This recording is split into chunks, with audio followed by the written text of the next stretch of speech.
Hidden Figures, Chapter 20, Degrees of Freedom. In February 1960, as the Space Task Group pushed forward with tests of the Mercury capsule, 4 students from North Carolina Agriculture and Technical, a black college in Greensboro, North Carolina, sat down in the whites-only section of the lunch counter at a Woolworth's drugstore. David Richmond, Franklin McCain, Ethel Blair Jr., and Joseph McNeil tried to order a cup of coffee. The staff refused to serve them. The manager asked them to leave, but the students refused to leave until the store closed later that night. That nonviolent protest was just the beginning of what would become a new phase of the civil rights movement. The following day, the Greensboro Four had turned into 20 activists. On the third day, 60 students gathered at the Woolworths, and the fourth day, 300 had joined the demonstration. Within a week, similar peaceful protests had spread to other cities in Northern Carolina and then into Kentucky, Tennessee, and Virginia. These students called their protests sit-downs and sit-ins. Sometimes the police arrested the protesters and took them off to jail. The prison sentences that followed didn't discourage the activists. They did not intend to back down until they had defeated segregation. Protests in Hampton. Hampton Institute in Virginia, the school from which Mary Jackson graduated, was the first school outside of North Carolina to organize a sit-in. The college had a direct link to the civil rights movement. 5 years before, Rosa Parks, a seamstress in Montgomery, Alabama, had refused to give her seat on a bus to a white man, triggering a bus boycott led by Martin Luther King Jr. Parks received death threats, and she and her husband were fired from their jobs in Alabama. The president of Hampton Institute offered Parks a job working as a hostess at the university's faculty dining room. She accepted, and she worked there from 1957 to 1958. When the sit-ins came to Hampton years later, Christine Mann, who had left her home in North Carolina behind to attend college in Virginia, was an 18-year-old junior. She wanted to pursue a career in the sciences, but her father insisted that she also earn a teaching certificate as a backup plan in case she had trouble finding work. In addition to taking courses in math and physics, Christine became involved in the civil rights movement. In protests that resembled those in Greensboro, Christine and some of her classmates marched to the lunch counter at the local drugstore in downtown Hampton. They tried to order food, but the attendants at the counter refused to serve them, so they then sat reading or working on homework assignments. They were quietly protesting. When they refused to leave, the owner shut down the store in the middle of the afternoon. The next 5 months, 500 students staged a peaceful protest in downtown Hampton.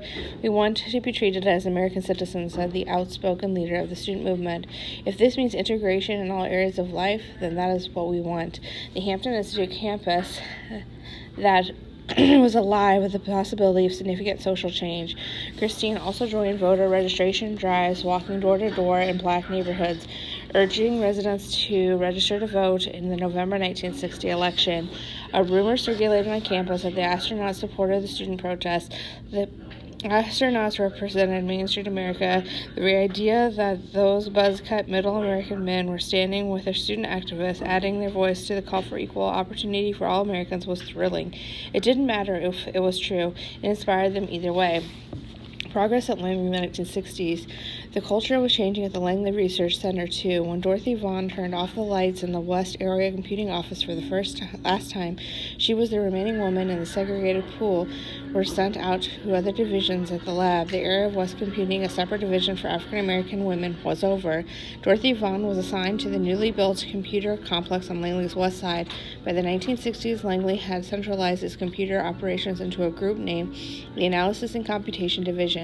It served all of the center's research operations as well as providing electronic computing services to outside contractors. In the new division, Dorothy was reunited with many of the West computers as well as with other women who had worked in East computing. More striking than the racial integration of the female mathematicians was the fact that the men had joined the team.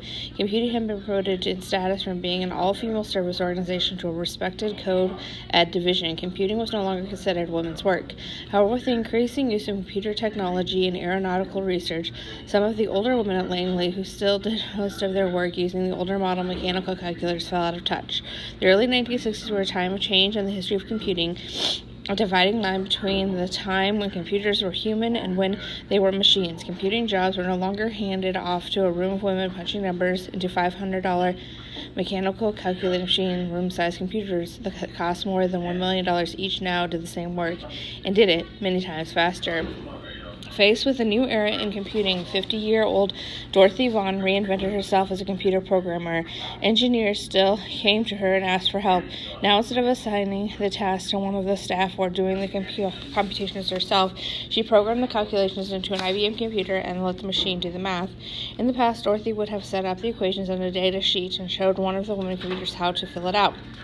As a computer programmer, she converted the equations into computer language, Fortran, by using a special machine to punch holes into 7 38 and 1 3/4 inch cards. Each card represented one set of instructions for the computer. The longer and more complex the program, the more cards Dorothy or another programmer fed into the computer. The machines could not take more than 2,000 cards or 2,000 lines of instructions. Even modest programs could require a tray with hundreds of cards, which had to remain in the correct order. As powerful as the computers were, Project Mercury required even more electronic brainpower than Langley had available. At the end of 1960, NASA purchased 2 IBM 7090 computers and installed them at the state-of-the-art facility in Washington, D.C. That computer lab was part of the Goddard Space Flight Center, which opened in 1959 in Greenbelt, Maryland. NASA established a third computer data center in Bermuda. Together, these 3 computers would be able to monitor and analyze all aspects of the space flight from launch to splashdown. Keeping in touch. Orbiting Earth presented a number of communication challenges for NASA engineers. It was one thing to have a flight take off from Cape Canaveral, Florida, and land in the Atlantic Ocean. These flights stayed within the communication range of Mission Control in Florida and the data centers in D.C. and Bermuda. Orbital flights, missions that sent an astronaut around the globe, were much more dangerous. The aircraft would pass out a visual and radio contact with Mission Control or extend periods of time. NASA demanded constant contact with the astronaut every minute of every orbit. The engineers at Langley had to build a worldwide communication network between Mission Control and the orbiting spacecraft. Developing the two-way communication and tracking network was almost as challenging as building the spacecraft itself. It required the creation of 18 communication stations set up around the globe so that the orbiting astronauts were never out of touch. The computers also sounded the alarm at the first sign of trouble. Any deviation from the projected flight path, evidence of malfunction on board the capsule, or abnormal vital signs from the astronaut would send Mission Control scrambling to solve the problem. Engineers at Langley struggled to make their deadlines, but they couldn't afford to make any mistakes. The projected launch date slipped from 1960 to 1961. During this period, the Soviets struck again. On May 12, 1961, Russian cosmonaut Yuri Gagarin became the first human in space and the first human to orbit Earth. We should have beaten them, Project Mercury's flight director, the engineer in charge of coordinating many of the aspects of the mission, said years later. NASA engineers didn't feel defeated, and they didn't experienced the panic that followed the launch of Sputnik. The Soviet success was frustrating and embarrassing, but the Langley team responded with renewed passion for their mission. NASA and its network of contractors focused their talents and kept working.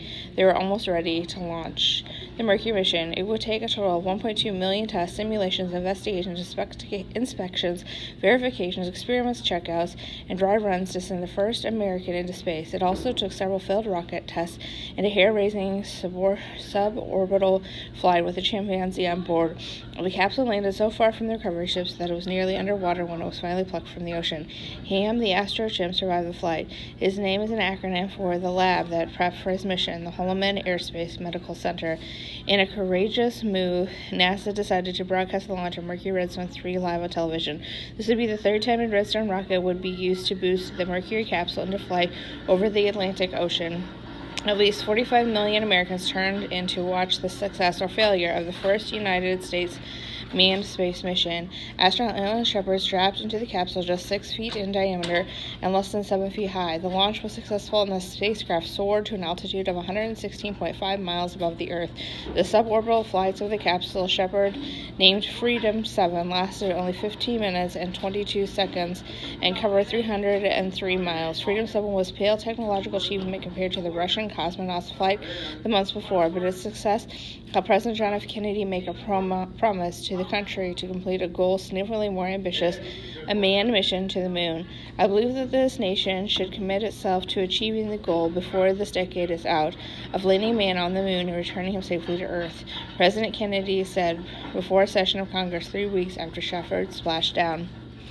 Every NASA employee involved in the space program started to worry. They were already working nights and weekends to prepare for 6 more scheduled Mercury flights. NASA still hadn't completed its first orbital flight, and President Kennedy had promised they were going to send a man to the moon. Was that an impossible dream? It was a terrifying prospect and the most exhilarating thing they had ever heard. Getting to the moon, one of mankind's deepest and most enduring fantasies, had long been the private dream of many of Langley as well. With only one operational success under its belt and 6 Mercury missions to go, NASA's road to the moon seemed unimaginably complex. The engineers estimated the upcoming orbital flight, including the fully manned global track network, required a team of 18,000 people. It would take many times more than that to complete a lunar landing. A new mission control. It became clear that NASA was going to have to expand its facilities and workforce if the program was going to reach the goal of putting a man on the moon. And then rumors spread that the Space Task Group was going to be leaving Hampton, Virginia. The Langley employees campaigned to keep mission control on their base, but NASA was considering other sites. In 1969, locations were shortlisted as possibilities, but Virginia was not one of them. Powerful Texans in Congress used their influence, and Houston was chosen as the site. With Project Mercury in full swing and a brand new research center ready to open in Houston, NASA named it the Manned Spacecraft Center. The space program had more work than it could handle. Katherine Johnson had been asked to transfer to Houston with the group, but she and her husband decided to remain in Virginia in order to stay close to their families. Mission Control might have moved to Houston, but Langley was still a beehive of space behind activity for Katherine Johnson and her colleagues, who were busy laying the groundwork for meeting NASA's greatest challenge, sending a man to the moon and bringing him safely home.